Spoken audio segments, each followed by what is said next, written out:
Well, greetings everyone. It's time once again to bring you up to speed on the many things that have gone on during the course of this past month.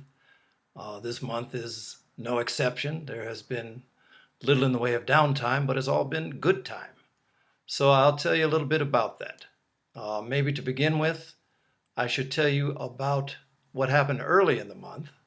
It seems that what our habit has been in terms of the various sorts of safety practices that we have to constantly remind ourselves about. This past month, we got in touch with the local fire department to have them come out and help us get back into the kind of thinking that's necessary in terms of fire safety.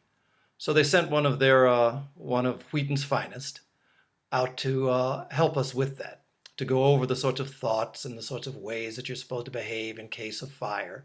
Not that we've ever had one, and certainly we're hopeful that our good thoughts will prevent that from being something we have to be concerned with, but as you all know, it pays to be prepared. So anyway, he came out, and he was a fellow who had been working in this area for over 30 years, and he kept us laughing. He was quite a friendly and funny fellow. We met up in the auditorium to start, and he kept us laughing about his various imaginings about the Theosophical Society here, the Alcott National Headquarters. Because in the 30 years that he had been here, he had never set foot in the place. As many times as he had driven by the front, he had never had any reason to come up here, and he said he found himself wondering what it is that goes on down there. He said he saw this long road that kind of wound its way up to this stately and impressive building, but he never really saw anyone coming down that road. Of course, most of the people that come in enter from the road that is closest to our bookstore, so you don't see a lot of people coming up. But he had all of these funny stories about what his mind had led him to imagine. But he found that it was quite a bunch of friendly and normal sorts of folks who stay up here. And we had a good time together. But one of the main things that happened during the course of his visit was he had brought a wet burn unit, which allowed us to go outside and practice putting out fires with fire extinguishers. So for a lot of us, this was an awful lot of fun. I mean, come on, to be a fireman for a moment was a lot of fun. So we have some shots of that that you can take a look at. This month, like it seems like every other, found me traveling as well. I had a brief trip out to Crotona for just a weekend, but then I also went down to San Juan, Puerto Rico. I know it's a chore, but somebody does have to do it. Actually, I went down there for a wedding. A relative of mine was getting married. And when I knew that I was going to be headed that way, I got in touch with Magali Polanco, who has for many, many years been very active in that Puerto Rican and also in the section related to the Dominican Republic. So got in touch with her and had hoped we would be able to just have dinner together and just catch up a little bit. Of course, as you might expect, that evolved into a full-fledged lecture and talk and meeting with the members there in San Juan. And actually, we did end up getting dinner out of it as well. We went out after the talk. But it's a wonderful, very active, very vibrant group. It also gave me a chance to practice a little bit of my probably less than minimal Spanish, but hey, if I don't practice it, what happens? But I practiced with gusto. As I said to them down there, con sabor. One of the other wonderful things about the visit, besides just meeting the folks, was the actual getting a chance to see the lovely building that they have occupied since the 1920s. It's a beautiful building that was actually built specifically for the Theosophical Society in San Juan, to house their library and to be a place for their regular sorts of meetings. So it's a beautiful structure, and all in all, it was a wonderful time, a wonderful evening. During my time with Magali in San Juan, one of the things that became clear in our conversation had to do with a lot of the conditions and the situation throughout much of Central and South America and the Latin American sections of the TS, where you have some very strong theosophical groups, strongly and highly motivated theosophists in the various countries throughout Latin America. And frequently you find that as much as it is that they are devoted and as much as it is that they want to meet, in some of the very basic sorts of resources that we take for granted here in the US, they experience difficulty in getting them. Simple things like books in Spanish language are rather difficult, it seems, for them to get at any sort of affordable price. So, as we talked about that, it became clear that perhaps there are ways in which we here in the US can do something to help, at least in part, help our fellow theosophists and fellow groups down throughout Latin America. So we're going to be thinking our way into that and trying to do some sorts of things that we have the possibility to do. We do a lot of things that are internet-based, but very often you have areas where the internet has not penetrated. So those sorts of resources are not useful. So we want to do some thought about that, and anyone I would invite that has some thinking or some means to help out with that, please don't hesitate to get in touch with us, because as we go forward, that's something that we do want to address. This whole Western Hemisphere, the Americas, should be much more united and much more in touch and much more attendant to each other's needs. So we'll stay on top of that, and we'll look forward to your input as well. Of course, the highlight for us this month was the visit to Olcott by Rada Bernier, the international president of the Theosophical Society. She had not been here in a number of years, so it was very good to have her back with us again.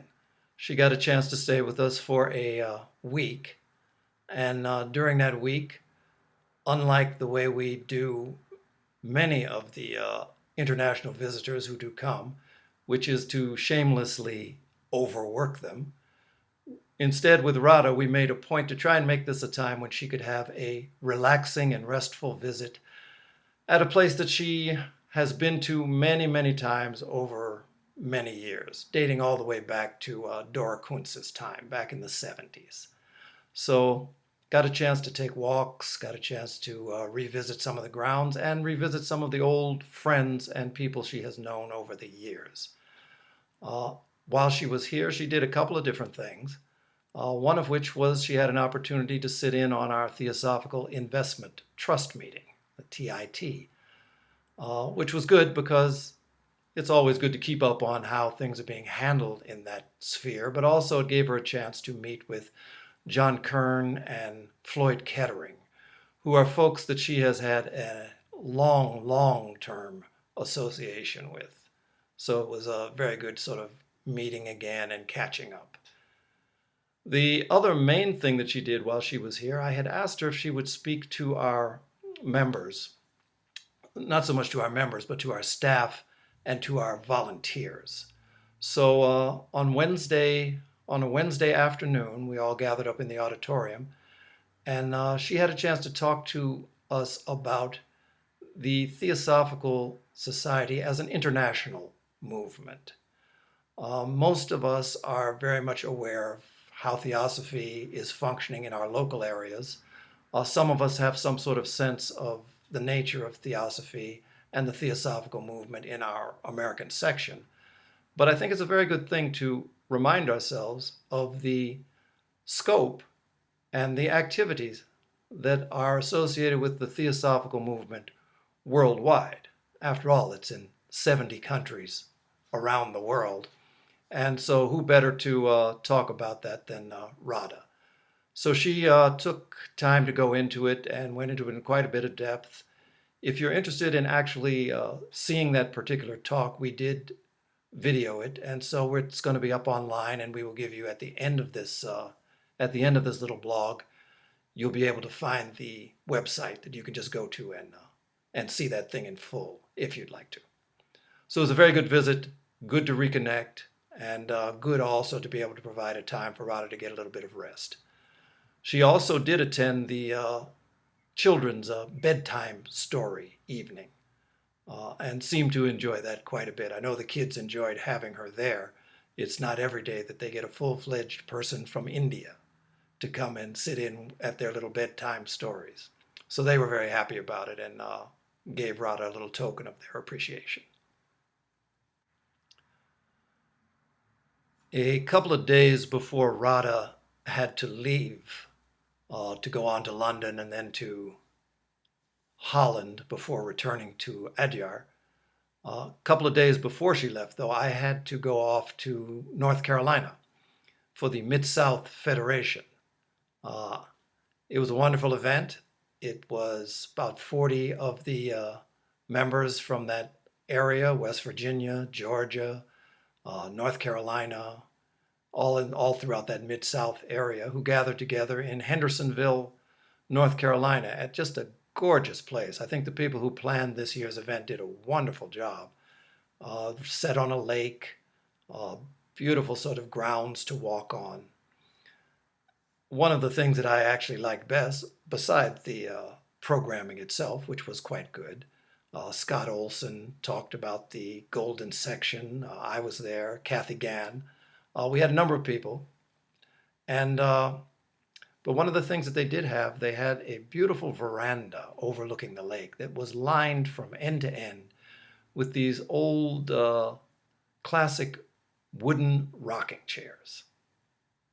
Now, maybe for a lot of you, that's not something that really turns you on that much. And there was a time when I would have said that that was something that I didn't really have time for. But let me tell you, the few bits of downtime that we had, I had great enjoyment sitting, looking at the lake, and rocking. It is just amazing how times change. Well, hello everybody. This particular segment of this video finds me in North Carolina. Not just anywhere in North Carolina, but in Raleigh, North Carolina. Came down for the Mid-South Federation, which was attended by about 40 members down in this area. Wonderful event. But one of the beauties about these sorts of things is that you get to connect with so many people that are new friends, and then so many that are old friends, and in some cases, very old friends. So right along that line, as you might be able to tell, I'm not sitting in my office at the moment. I'm someplace much more elegant and inviting than that. So I'm in the home of Betty and David Bland. So Betty. Hi, dear. So I thought while I was down here, you'd get to revisit with Betty Bland, who is our recent past president, as you all well know. So Betty, how is life in your pseudo-retirement treating? Well, first of all, I have to say, be careful what you say about old friends. Well, you know what I mean. Okay. I love retirement. David is thoroughly enjoying having a full-time wife. And we have taken some courses, we've gone to seminars, we love North Carolina. This is God's country, honey. And for those of you who are going to be coming to visit us at our annual meeting, our summer convention, you'll get a chance to see Betty there. And again in August, when we have the International Theosophy Conference, ITC. I should say too that not to be neglected, David Bland is here with us. Say, Dave. Hello. No, you may see a David, hand you back have there. To come over here. That's David. He's not performing according to script, but we're going to get him up here. Fortunately, there is no script. He's busy getting his ducks in a row. So Dave, say a few words to the good folks. Well, I can say that I am just really thankful for having Betty back full time again. And the other thing that I'm most thankful for is I'm just very, very pleased with the progress that Tim has brought to the society. The traveling that he is now able to do is just incredible. I think it brings to the public out there the fact that we have a society that is vivacious, that has meaning for our present day societal dysfunctions, and I'm hoping that we can even make that have an even greater impact in the days and years to come. That's quite profound. I would say that's well said. Dave, we're going to keep you on the payroll, man. And I have to add to that Tim's presence at the Mid-South was really super. Particularly the last meeting of the conference was an opportunity for the members to bond together in a special way. And Tim was a part of that, so thank you, Tim. We'll do it again next year. Well, good people, you've seen it. Alive and better than well. So Dave, Betty, let's say bye. Bye. Bye.